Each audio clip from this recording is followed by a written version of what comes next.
नमस्कार दोस्तों। Narayan commerce academy में आपका फिर से बहुत बहुत स्वागत है। उम्मीद है आप लोग बहुत अच्छे होंगे, मैं भी अच्छा हूँ। तो आज हम लोग स्टार्ट करने वाले हैं reconciliation reconciliation between cost account and financial accounts. तो फाइनेंशियल अकाउंट्स के बारे में हम सबको पता है, जनरली सबको पता है। फाइनेंशियल अकाउंट्स तो जितनी भी बिजनेस एंटिटी है सबको तो मेंटेन करना ही पड़ता है, लेकिन जो कॉस्ट अकाउंट है उसके बारे में बहुत कम लोगों को पता है। ये किसको मेंटेन करना है, कैसे मेंटेन करना है, इसके क्या रूल्स है, रेगुलेशन है, ठीक है, इसके बारे में बहुत कम लोगों को पता रहता है। तो अब इसके बारे में हम थोड़ा आप लोगों को ब्रीफ कर देते हैं। हम उम्मीद कर रहे हैं कि फाइनेंशियल अकाउंट्स के बारे में आप लोगों को पता होगा, ठीक है। हम कॉस्ट अकाउंट जो है उसके बारे में थोड़ा सा ब्रीफ करते हैं। इसके बाद हम रिकन्सिलिएशन का थोड़ा सा थ्योरी कवर करेंगे। थ्योरी कवर करने के बाद एक बेस बन जाएगा, ठीक है। बेस बन जाएगा, उसके बाद एक क्वेश्चन जो है मेरे नज़र में प्रीवियस ईयर में पूछा गया था, वो इसका ईयर मैं आपको बता दूंगा, उसको हम सॉल्व करेंगे। फिर एक क्वेश्चन बहुत अच्छा क्वेश्चन है जिससे आप लोग का जो कॉन्सेप्ट है इस चैप्टर को लेकर और भी ज़्यादा बूस्टअप हो जाएगा। ये क्वेश्चन मैंने लिया है ICWAI के स्टडी मटेरियल से, जो कई बार उनके एग्ज़ाम में पूछा भी गया है, ठीक है। ICWAI या ICMAI बोल सकते हैं इसको, institute of cost and management accountant of India, ठीक है। उसी के बुक से हमने एक क्वेश्चन लिया है, उसको भी हम आपको सॉल्व करके दिखाएंगे, ठीक है। तो ये जो आपका कॉस्ट रिकॉर्ड है,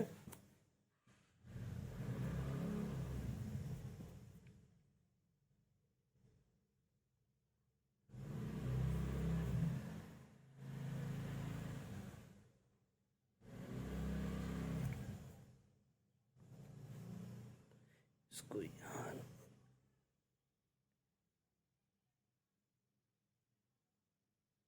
मेंटेनेंस ऑफ कॉस्ट रिकॉर्ड, ठीक है, मैनेज कर लीजिएगा।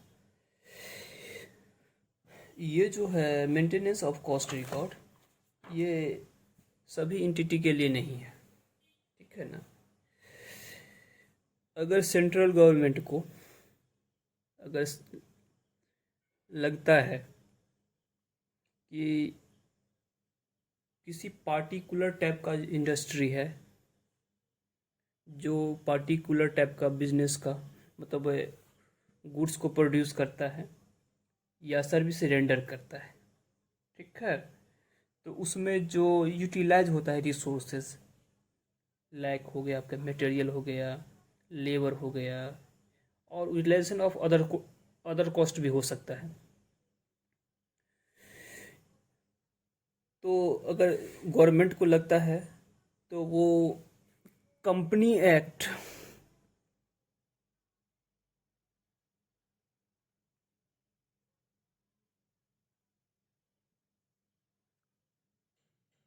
कंपनी एक्ट 2013, ठीक है, इसके section 148,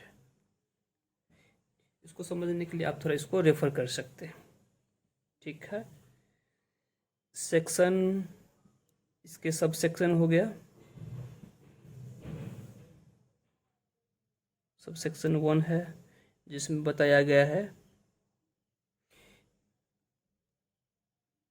maintenance of cost record,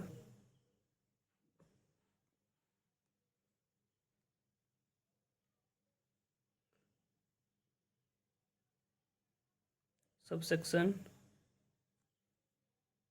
2 है ये ऑडिट के बारे में बताता है। और सब सेक्शन 3 है,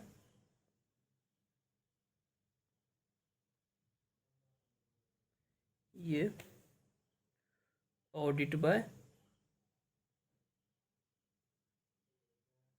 कॉस्ट अकाउंटेंट के बारे में बताता है।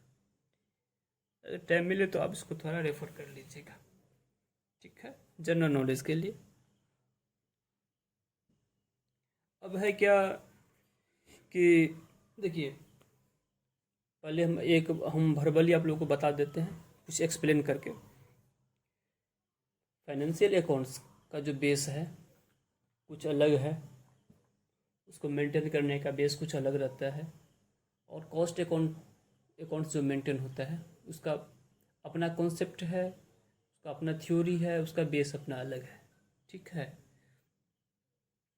तो जैसे ही दो कॉन्सेप्ट पर हम अकाउंट्स प्रिपेयर करेंगे तो दोनों के जो फाइनल रिजल्ट आएंगे, चाहे वो प्रॉफिट हो चाहे लॉस हो, उसमें डिफरेंस आना स्वाभाविक है, आप भी समझ सकते हैं, ठीक है। तो हम सबसे पहले ये समझते हैं कि ये रिकन्सिलिएशन होता क्या है, इसके पीछे रीज़न क्या है, ठीक है। रीज़न जान जाएंगे तो फिर क्वेश्चन को सॉल्व करने में, मतलब क्वेश्चन सॉल्व करना बहुत इजी हो जाएगा, ठीक है, बहुत इजी क्वेश्चन है। तो चलिए सबसे पहले हम क्या करते हैं, आपको थोड़ा सा थ्योरी बता देते हैं, ठीक है। थ्योरी बता देंगे तो क्या होगा कि ये जो क्वेश्चन है आपके, इसका प्रैक्टिकल क्वेश्चन करने में आपको बढ़िया रहेगा, ठीक है। तो हम थ्योरी पे चलते हैं।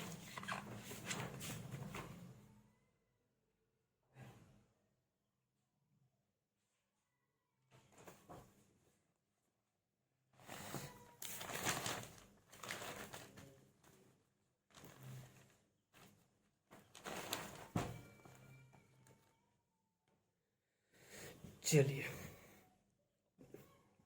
हमारा क्लास मेनली यहाँ से शुरू हो रहा है, थोड़ा है।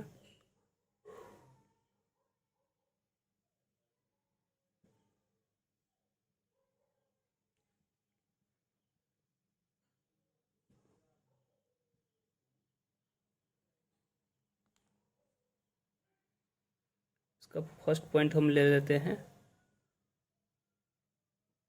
कॉन्सेप्ट। ये हो गया आपका कॉस्ट अकाउंटिंग।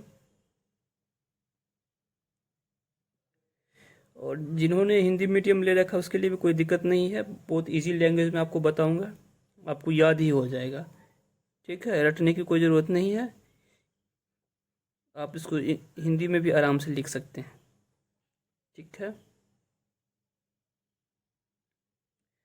अब इनका जो बेस है वो अलग रहता है, ठीक है, इनका बेस अलग रहता है। तो दोनों का जो डिफरेंस है उसको तो ट्रीट करना पड़ेगा, ठीक है। जैसे बताते हैं आपको, सम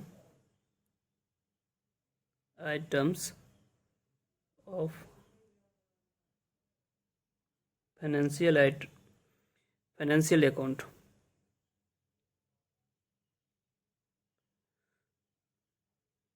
does not appear in cost account। दूसरा पॉइंट है, some items of cost account does not appear in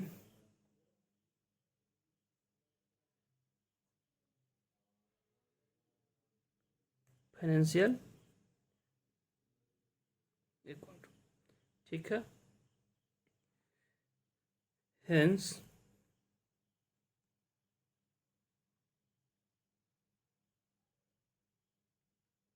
reconciliation is needed, reconciliation की ज़रूरत तो पड़ेगी कि भाई दोनों के अकाउंट्स में एक ही एंटिटी द्वारा दो अकाउंट्स मेंटेन किया जा रहा है, तो दोनों में डिफरेंस क्यों हो रहा है?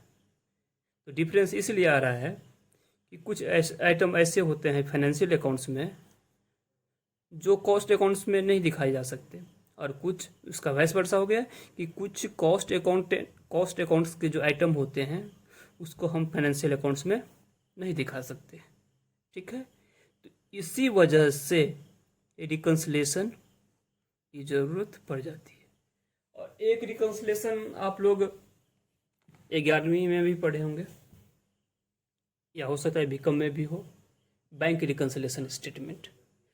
बेस वही है, अगर वो आपके समझ में आया है, समझे हुए हैं, उसमें अगर कोई दिक्कत नहीं है, तो ये तो कुछ है ही नहीं, लड्डू टाइप क्वेश्चन आता है यहाँ से। 2011 में जो क्वेश्चन आया था 20 मार्क्स का, कुछ देर बाद हम उसको सॉल्व कराएंगे। मुश्किल से भी 5 मिनट नहीं लगने वाला है, 20 मार्क्स। ठीक है, उसको भी हम कराएंगे, एक क्वेश्चन आपको अलग से करवाएंगे, और कोई और क्वेश्चन आपको लगे कि प्रैक्टिस में होना चाहिए तो आप हमको बताइएगा, हम पूरा कोशिश करेंगे कि उसको भी कवर कर लें। ठीक है, कोई डाउट नहीं रहना चाहिए कि अगर ये कॉन्सेप्ट वाला क्वेश्चन हो जाता तो अच्छा होता, तो वो आपके लिए, आपके अच्छा के लिए जो भी होगा हम करेंगे। ठीक है, डोंट वरी। तो चलिए हम थोड़ा आगे बढ़ते हैं इसको।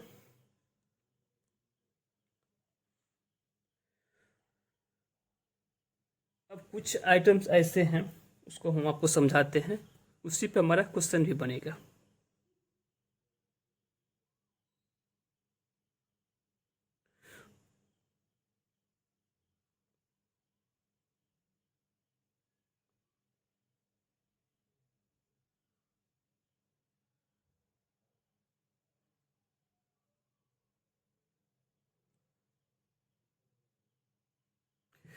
कुछ आइटम के बारे में बताएंगे, वो आपको समझना है।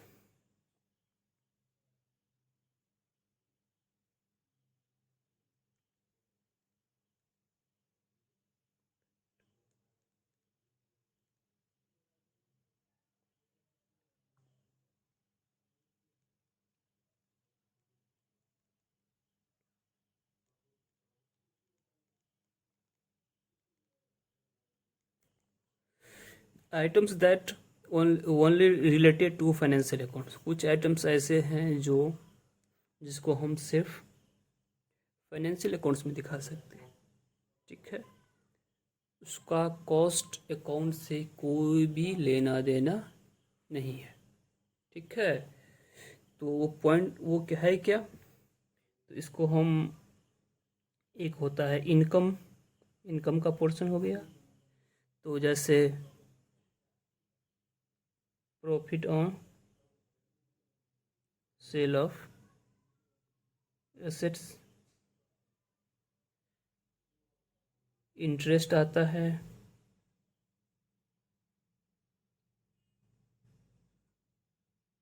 डिविडेंड आया,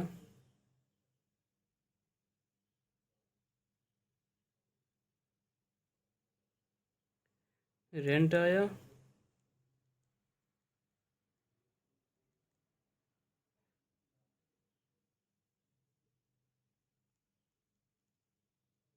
शेयर्स ट्रांसफर,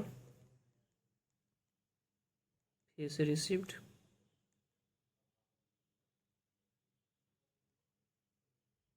ठीक है, चलिए ये इनकम में हो गया कुछ एग्जांपल,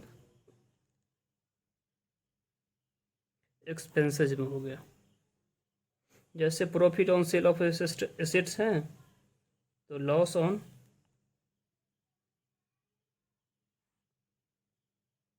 सेल ऑफ एसेट्स हो गया। ठीक है,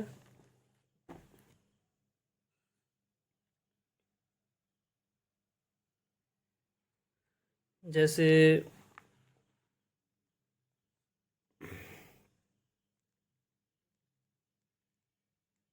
गुडविल राइट ऑफ करते हैं। ठीक है,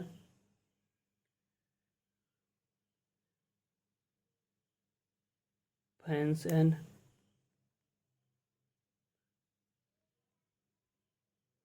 पेनल्टीज हो गया,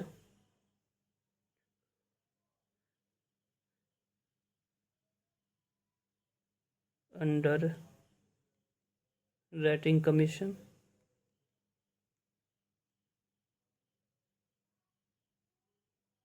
यही सब कुछ है जिसे हमें समझना है। ठीक है, यहाँ तक कोई दिक्कत नहीं होगा।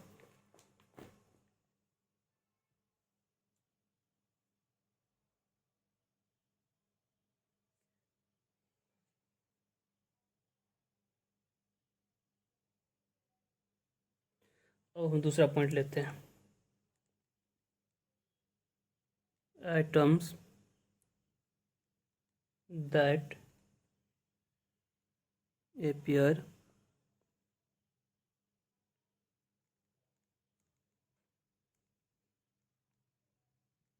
only in cost account।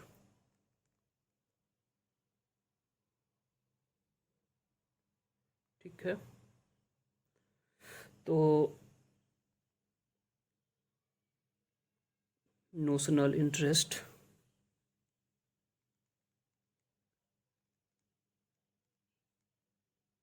On capital,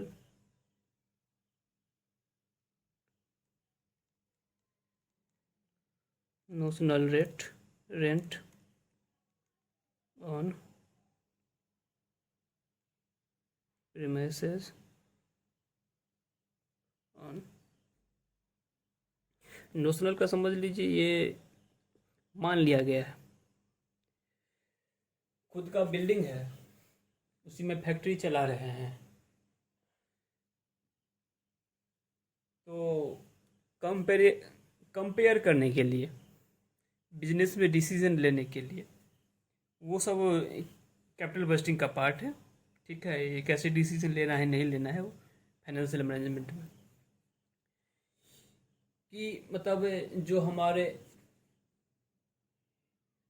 मतलब वो सेम बिजनेस में इंगेज है कोई एंटिटी, तो मान लीजिए वो रेंट पर लेकर अपना बिजनेस कर रहा है, उसका बिल्डिंग भी रेंट पे है,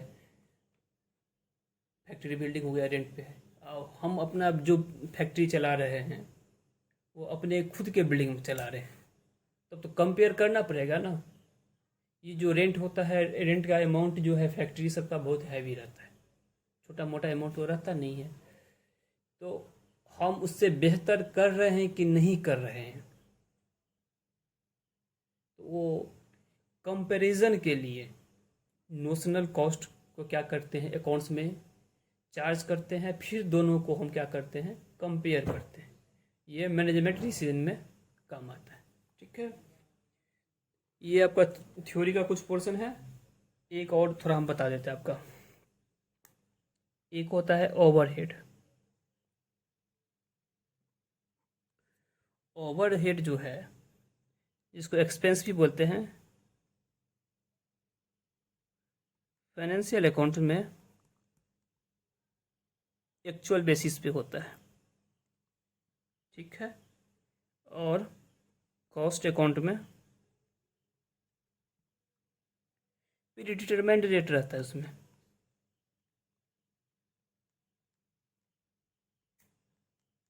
वो रेट फिक्स रहता है। अब मान लीजिए यहाँ पे एक्चुअल है और प्री डिटरमाइंड है, तो स्वाभाविक सी बात है कि दोनों में कुछ ना कुछ डिफरेंस आएगा, तो दोनों में जो डिफरेंस आएगा उससे जो दोनों का ओवरऑल रिजल्ट है, it may be profit, it may be loss, difference तो आएगा। डिफरेंस आएगा तो क्यों डिफरेंस आ रहा है, उस चीज़ को जानने के लिए हम क्या करते हैं, रिकन्सिलेशन स्टेटमेंट तैयार करते हैं। ठीक है, ये थोड़ा सा थ्योरी का बेस मैंने कुछ आप लोगों को बता दिया है। अब हम क्या करते हैं, एक प्रैक्टिकल क्वेश्चन करते हैं।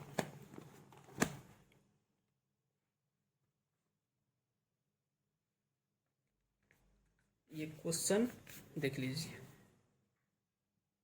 ये आया हुआ है एग्जाम 53 से 55 में, ये और ईयर 2011 है। अब ये यहाँ पर क्वेश्चन बता रहा है कि in a manufacturing company the profit as revealed by cost record is 4,500, while the same as shown by financial book of the company is 2,100 रुपये. The following items are not recorded in cost accounts. ये इसमें तो कुछ वैसे करने के लिए है ही नहीं, फिर भी मैं आपको सॉल्व करके दिखाता हूँ.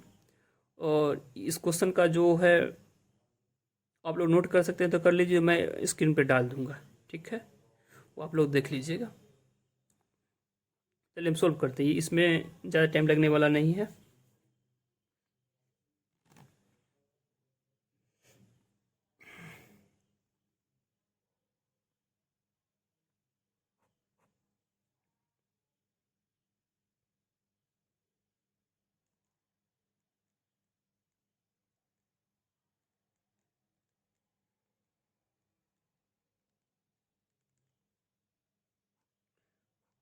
रिकन्सिलेशन मेनली यही चीज़ रहता है कि इसका इम्पैक्ट कहाँ से हम चल रहे हैं, कहाँ तक, कहाँ हमको जाना है.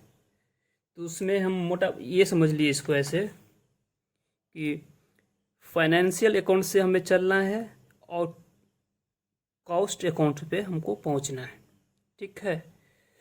तो मान लीजिए जो ट्रांजैक्शन फाइनेंशियल अकाउंट्स में है और कॉस्ट में नहीं है, तो उसका इम्पैक्ट कॉस्ट पे क्या पड़ने वाला है, कॉस्ट रिकॉर्ड पे क्या पड़ने वाला है, मतलब कॉस्ट अकाउंट्स पे क्या पड़ने वाला है, उसी को हम लोग इसको ठीक करेंगे.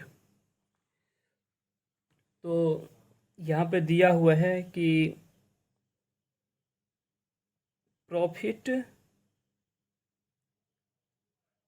As per financial account. Financial account हो गया आपका 4,500 रुपये, ठीक है. तो कैश डिस्काउंट अलाउड, पहला आइटम है कैश डिस्काउंट अलाउड 200 रुपये. तो ये जो कैश डिस्काउंट है फुल्ली फाइनेंशियल आइटम है, फुल्ली फाइनेंशियल आइटम. इसको क्या है कि कॉस्ट से कोई मतलब है ही नहीं, ठीक है, कॉस्ट से कोई मतलब इसको नहीं है, ठीक है.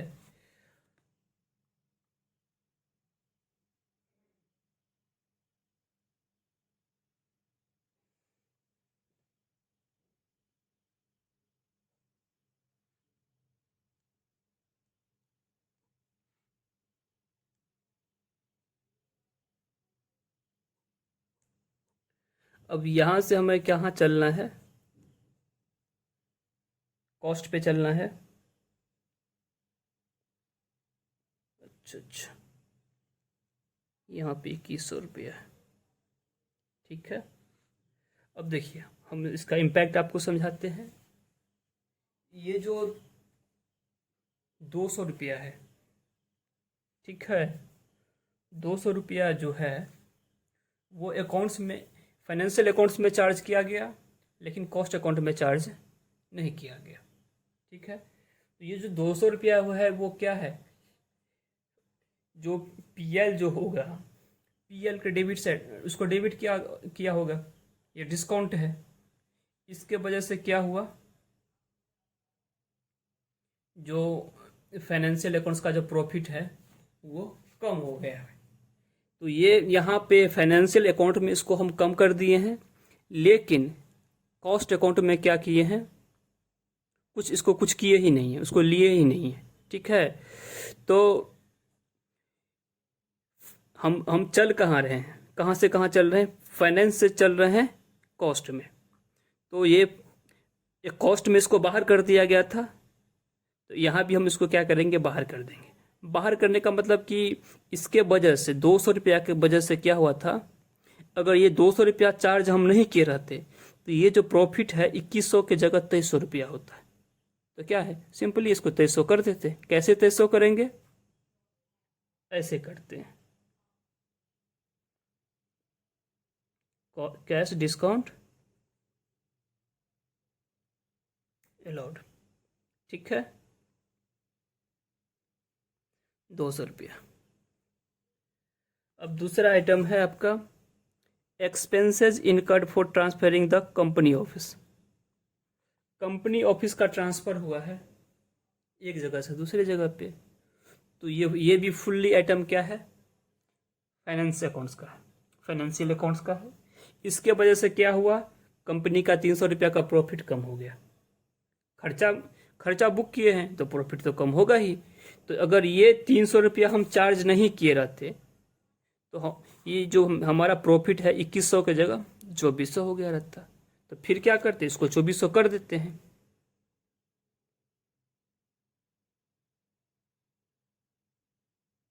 Expense incurred for transferring of office 300 रुपया। अब नेक्स्ट आइटम आ जाता है डैमेज पेबल एट लॉ।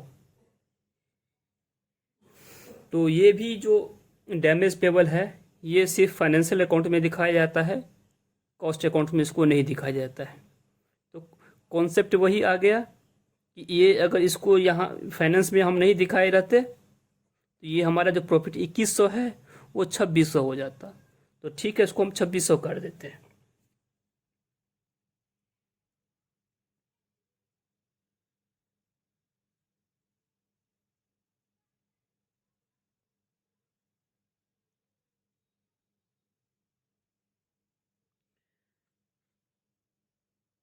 अब एक नेक्स्ट आइटम आ गया स्टाफ पेंशन। स्टाफ पेंशन भी फुल्ली फाइनेंशियल आइटम है। वही कॉन्सेप्ट फिर से हम आपको रिपीट करेंगे, वो आपको पता है। तो इसको क्या करते हैं, 400 पे ऐड करते हैं। नेक्स्ट आइटम है penalty paid for late completion of contract. तो ये भी फुल्ली फाइनेंशियल आइटम है। पेनल्टी पेड 1000 रुपया, लेस में कुछ करने, हाँ ये क्वेश्चन खत्म हो गया, इसमें और कुछ है ही नहीं। तो 200, 3, 500, 1000, 1400, 2400, ये आ गया आपके सामने 4500। ये profit as per financial account हो गया। यहाँ पर हम लिख देंगे profit as per cost account. देखिए 4500 है, कॉस्टिंग रिकॉर्ड इज 4500 रुपये। ये हम यहाँ पर पहुँच गए, यहाँ से चले थे यहाँ पर पहुँच गए, ठीक है। आई थिंक किसी को इसमें कोई कन्फ्यूज़न नहीं होगा, आप इसको नोट कर लीजिए।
एक क्वेश्चन ये देख लीजिए, और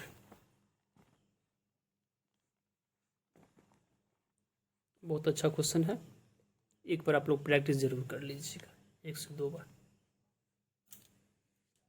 ये 17 नंबर का क्वेश्चन है, ठीक है। इसको हम स्क्रीन पे भी डाल देंगे। क्वेश्चन क्या कर रहा है, the cost accountant of this company has arrived at profit of rupees cost accountant. तो कॉस्ट अकाउंटेंट है तो कौन सा प्रॉफिट निकाल लेंगे?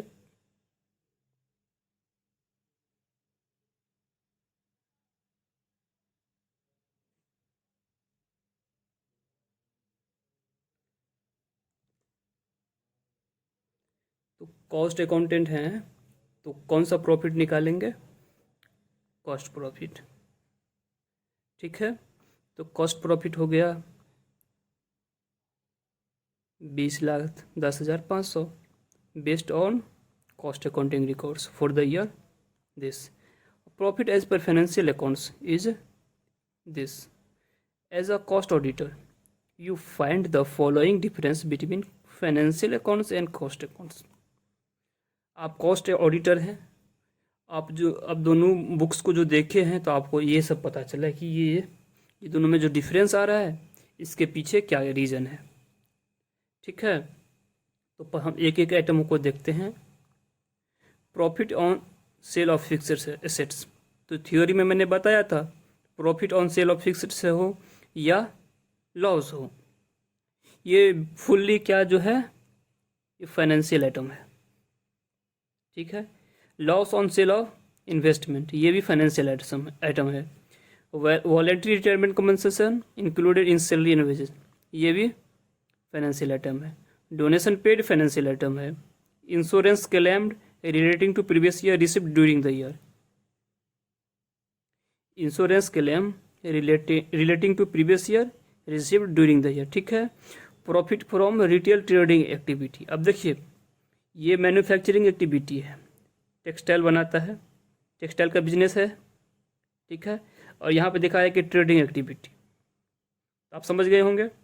Interest income from inter corporate deposit और decrease in value of closing WIP and finish goods inventory. Decrease in value of closing WIP और finish goods, जो क्लोजिंग स्टॉक रहता है उसमें WIP तीन तरह का हो जाता है क्लोजिंग स्टॉक, एक रॉ मटेरियल, एक WIP, एक फिनिश गुड्स। तो रॉ मटेरियल के बारे में नहीं बताया गया है, WIP के बारे में बताया गया, फिनिश गुड्स के बारे में बताया गया है। डिक्रीज इन वैल्यू, डिक्रीज दोनों का डिक्रीज, एक इंक्रीज होता है, इसमें एक में डिक्रीज होता है, एक में इंक्रीमेंट होता, तो थोड़ा कैलकुलेशन चेंज हो जाता है। लेकिन दोनों डिक्रीज है तो इसको हम यहीं पर सेट ऑफ कर देंगे। तो इससे हुआ क्या है कि अगर डिक्रीज हुआ है तो इसका इम्पैक्ट भी हम देख लेंगे, जब क्वेश्चन करेंगे तो उसी टाइम आपको समझा भी देंगे। ठीक है, इस क्वेश्चन का पिक्चर हम आपको जब इसका वीडियो आएगा तो उसी में हम लगा भी देंगे, आप लोग नोट कर लीजिएगा, फिर क्वेश्चन को फर्दर सॉल्व करिएगा, प्रैक्टिस करिएगा, अच्छा रहेगा आपके लिए। ठीक है, ये 2019 में जो हुआ था SEMA का एग्ज़ाम, वो पूछा गया था 8 मार्क्स का। ठीक है, तो प्रीवियस ईयर में क्वेश्चन पूछा गया है। मैं ये नहीं बोल रहा हूँ कि यही क्वेश्चन आपको आ जाएगा, लेकिन प्रैक्टिस कर लीजिएगा तो अच्छा रहेगा। इसी के बेस पे आ जाए, इसी का कुछ पॉइंट आ जाए तो ठीक है ना, काम तो हो गया हम लोगों का।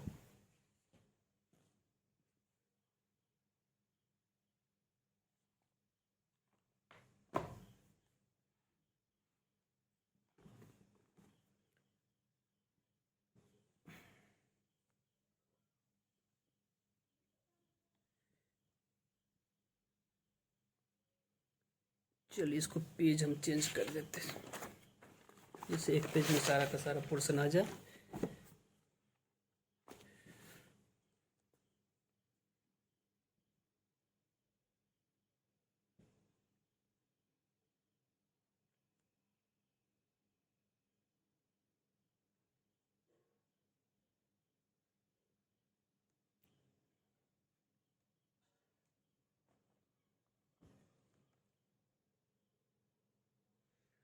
तो पहला है, हम ले लेते हैं, हम लोग फाइनेंस से चलेंगे कॉस्ट की ओर। ठीक है, थोड़ा वो इजी रहता है।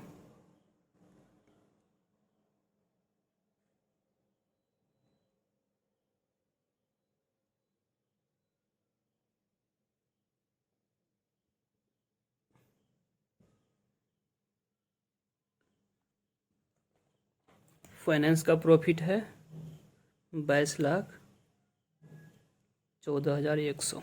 ठीक है सर, इसमें से कुछ जो आइटम है तो ऐड ऑन होंगे, कुछ को हमें लेस करना है। तो सफिशिएंट स्पेस रख लेते हैं। पहला आइटम है आपका profit on sale of fix assets. तो जो कैपिटल गुड्स है, फिक्स एसेट्स मतलब कैपिटल गुड्स, तो कैपिटल गुड्स का जो प्रॉफिट होता है वो ऑपरेटिंग प्रॉफिट का हिस्सा नहीं होता है। ठीक है, फाइनेंशियल अकाउंट्स में प्रॉफिट जो दिखाया जाता है ऑपरेटिंग प्रॉफिट दिखाया जाता है। ठीक है, तो ये ऑपरेटिंग प्रॉफिट नहीं है, ये कैपिटल नेचर का है। तो कैपिटल नेचर का है तो इसमें से क्या करेंगे, इसके वजह से ये जो प्रॉफिट हुआ है 2,05,000 रुपये का, इसके वजह से क्या हुआ, ये बढ़ गया है।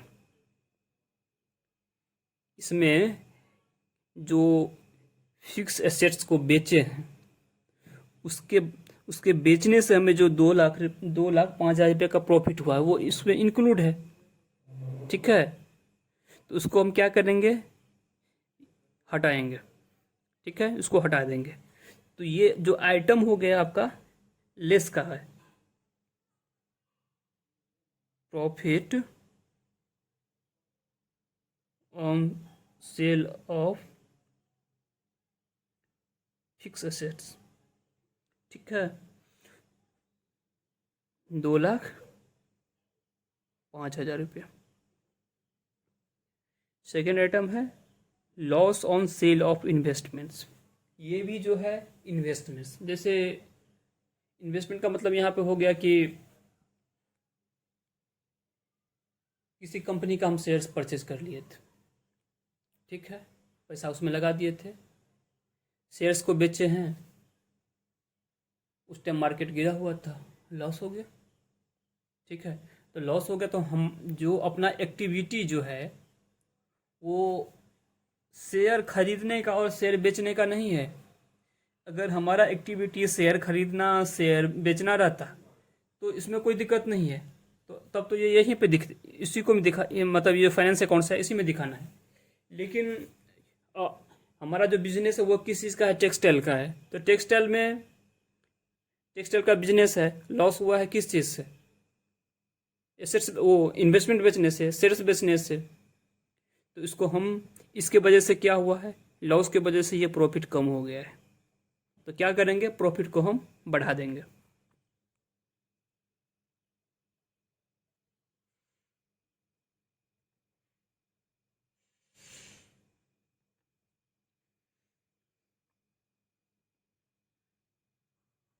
₹33,600। थर्ड आइटम है voluntary retirement compensation included in salary and wages. अब देखिए, वॉलेंट्री रिटायरमेंट कंपनसेशन, ये जो एक्सपेंस है ये कैपिटल नेचर के होते हैं। ठीक है, वॉलेंट्री रिटायरमेंट के बारे में आपको पता ही होगा, जो समय से पहले हम क्या करते हैं, सर्विस से रिटायर हो जाते हैं, तो उसके लिए कंपनी हमें क्या करती है, कंपनसेट करती है। ठीक है, तो वो जो है उसको राइट अप करना पड़ता है। शायद आप इनकम टैक्स में पढ़िएगा तो 5 साल में उसको राइट अप करना पड़ता है। ठीक है, जैसे 5 लाख रुपया हम पे किए हैं, जो एम्प्लॉय रिटायर हुए हैं, तो एक बार में उसको हम 5 लाख में मतलब पीएल अकाउंट को डेबिट नहीं कर सकते। ठीक है, उसको पार्ट वाइज करना रहता है। ठीक है, और ये है कि इसको क्या किया गया है कि included in salary and wages, इसको सैलरी और वेजेस का हिस्सा मान लिया गया, जो बिल्कुल गलत है। इसके वजह से क्या हुआ है, फाइनेंशियल अकाउंट का प्रॉफिट है वो कम हो गया होगा। तो क्या करते हैं, प्रॉफिट को हम बढ़ा देते हैं।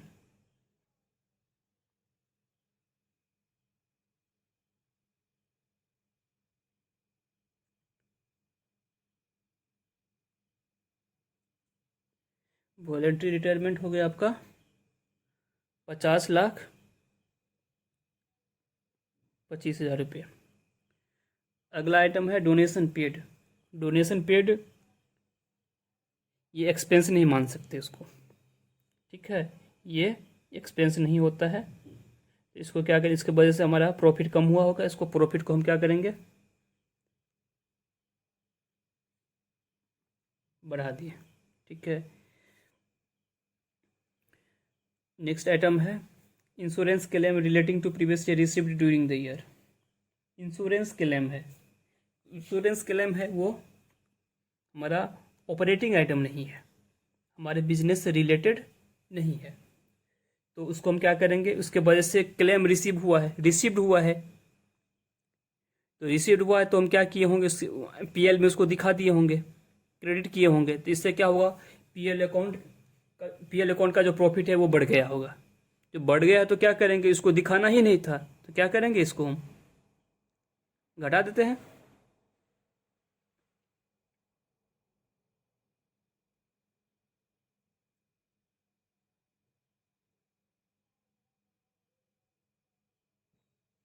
कितना इंश्योरेंस क्लेम है,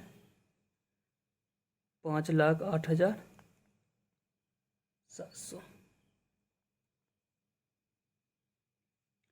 नेक्स्ट आइटम है profit from retail trading activity. वही है, कोई अलग से ट्रेडिंग एक्टिविटी कर रहे थे, वहाँ पर प्रॉफिट हुआ, यहाँ पर दिखा दिए।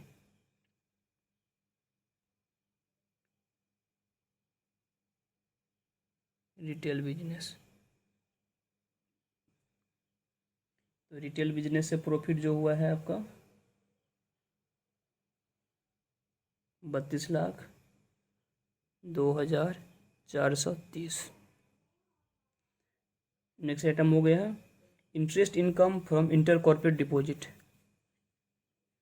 इंटरेस्ट रिसीव हुआ है इंटर कॉर्पोरेट, मान ली हम होल्डिंग है, होल्डिंग ने लोन दिया सब्सिडरी को या एसोसिएट को, तो लोन देना तो अपना काम नहीं है, अपना काम तो टेक्सटाइल का है। तो लोन, उसको जो लोन दिए वो हमें क्या दिया है, ब्याज दिया है, ठीक है, ब्याज दिया है। तो ये जो ब्याज पर पैसा देना अपना एक्टिविटी नहीं है, ठीक है, तो अपना एक्टिविटी नहीं है, तो इससे जो प्रॉफिट हुआ है ये हमारा अदर इनकम है, ये हमारा ट्रेडिंग पीएल का पार्ट नहीं है, लेकिन इसको क्या किए होंगे, क्रेडिट कर दिए होंगे। इसका इम्पैक्ट हम आपको बता रहे हैं, इसको क्रेडिट किया होगा पीएल अकाउंट को, इसके वजह से क्या हुआ, पीएल जो प्रॉफिट है कंपनी का बढ़ गया होगा। तो प्रॉफिट बढ़ गया है तो इसको क्या करते हैं, हम कम कर देते हैं। तो 6,15,000 है इंटरेस्ट इनकम।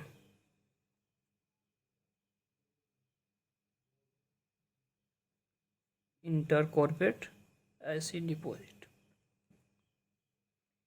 6,15,000 रुपये।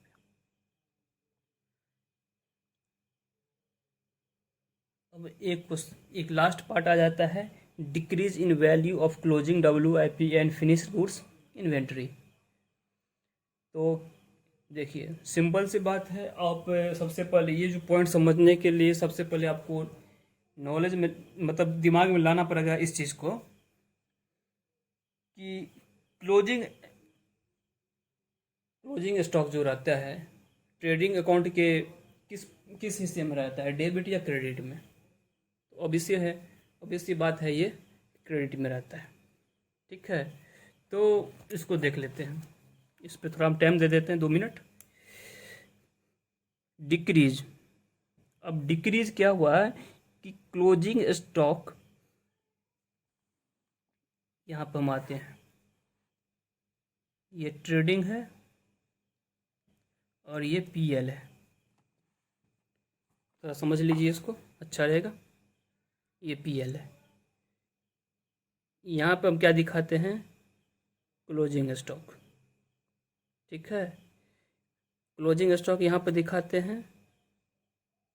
फिर क्या आता है, ग्रॉस प्रॉफिट आता है, यहाँ पे ग्रॉस प्रॉफिट आता है। फिर यही ग्रॉस प्रॉफिट यहाँ पे आता है पीएल में, ग्रॉस प्रॉफिट, और यहाँ पे आ जाता है net profit, BF, balance forward, इसको छोड़ दी, बीएफ है। अब देखिए क्लोजिंग स्टॉक क्या हुआ है, बोल रहा है कि कम दिखाया गया है, ठीक है। तो कम दिखाया है, तो ग्रोस प्रॉफिट क्या हुआ, कम हो गया। ग्रोस प्रॉफिट कम हुआ तो क्या होगा, नेट प्रॉफिट भी कम होगा। ठीक है, तो फाइनेंशियल अकाउंट में जो क्लोजिंग स्टॉक था and finish goods 36 38 lakh 20 3 crore 82 lakh 6,430। ठीक है, और यहाँ पे 3,90,1200 3,90,12,500। ठीक है, इतना से क्या हुआ था, कम दिखाया गया था। तो फाइनेंशियल अकाउंट्स का प्रॉफिट इतना से कम हो गया और कॉस्ट अकाउंट का प्रॉफिट इतना से कम हो गया। ठीक है, तो दोनों का डिफरेंस निकाल लीजिए। दोनों का डिफरेंस आ जाता है, दोनों का डिफरेंस है 8,06,070। ठीक है,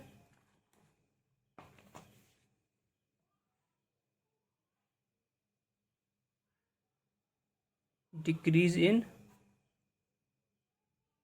क्लोजिंग स्टॉक। ठीक है, 8,06,070 ये क्वेश्चन का लास्ट पॉइंट था। ठीक है, अब इसको टोटल करते हैं, इसको टोटल कर लीजिए और इसको टोटल कर लीजिए।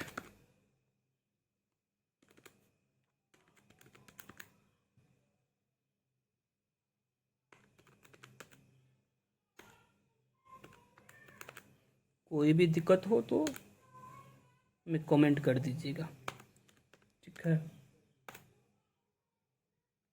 ये हो गया 73,47,600। इसको ए कर दीजिए, इसको बी कर देते हैं।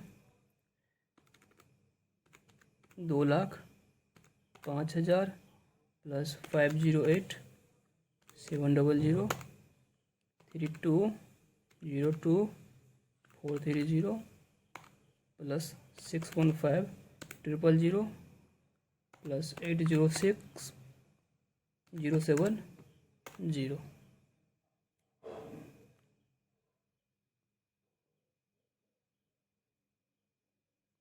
आ जाता है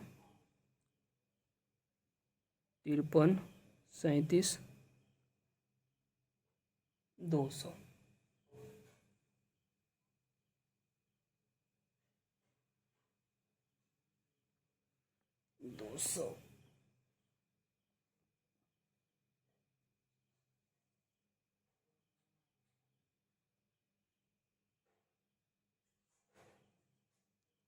दोनों का डिफरेंस 73,47,600।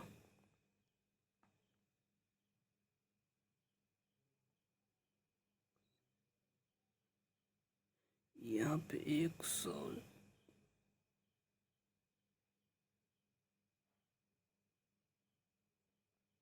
700 है, तो यहाँ पे आ जाता है 20,10,500 A minus B profit as per cost account. ठीक है, ये भी आप समझ लिए होंगे, आप लोग नोट कर लीजिए। ठीक है, उम्मीद है कि रिकन्सिलेशन का अब कोई क्वेश्चन आता है इन केस आपके मेंस के एग्ज़ाम में, चाहे वो बीपीएससी मेंस हो या जो नेक्स्ट मंथ में मतलब नवंबर 2022 में जो ऑडिटर का मेंस होने वाला है, और इसके बाद और असिस्टेंट ऑडिटर का जो मेंस होगा। ठीक है, और उसमें जिन्होंने अपना ऑप्शनल पेपर कॉमर्स रखा है सबके लिए इक्वल रिलेवेंट है, सबके लिए बराबर ये काम आने वाला है।